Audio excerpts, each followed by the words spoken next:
اوفیسا دهوکیا کمیسیونا بلنده هلبجارتنان کربنده پنجه هشیاریا هلبجارتنان دگل هجمارک اکادمیستان لدور هلبجارتنان جواتانی نرین عراق با سال 2025 لداخست.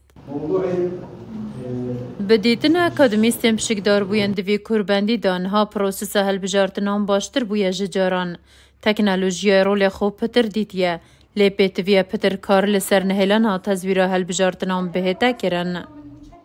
وکی بجدار بویک و هم وکی چاف دیرک تو راشمز ادبینم سیستم هلبجارتنا سال به سال پیش کفتنه باشی بخواد بینید اوجی به هنده کو سال به سال رک خرا و چالاک وانو اوی زیادت بندشن چاف دیریو و پروسیب کن و هر واسه هبونا وی سیستمی یا کوکریه کامیرا و بسمه و اوجی گله که باشه پیش کفتنه کو باشه. ولو سرای هنده کو گازندل سرویس سیستمی جهات نکردن بابت سیستم الکترونیک و دنگ بشويه الكتروني چون كوبشت انتخابات مباشر يعني راسا دنگ تشنا مفوضيه والويري دنگ راسا الكتروني تفرز كرن و تنا هلبجرتن ايك شوان اريشه او بو موضوع آیا دستکاری دوان ایجاد کردن حتی نوکه دیف آخفنت مفوضیه بشتن حتی رجع افریقا ما چه کسی چه بلجنینن و چه تشتی حصانه هاتیه کردن بس جلک لان سیاسی هندک بلجه تقدیمی کمیسیونی کردن که انه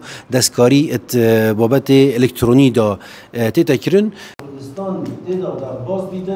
اوفیسا دوکی هلبجارتنان دوی کربندی دا جبوی آماده بویان بحثا پلان و رینماین دما بانگشه هلبجارتنان کرن. راهنر رپیدرائیل و فیسادو که کمیسیونا بلنده هلبجارتنان عراق ارمان جوان روینشتنان دگلت خوچینن جواکی دیار دکتن.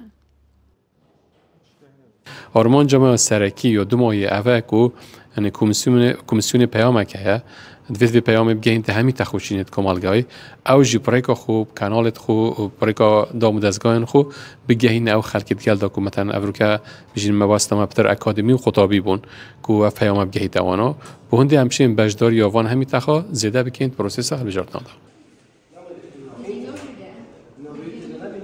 هلبجارتنین خلاششیا پارلمان عراق بریاره ل11 ل 2025 بریوه بچن.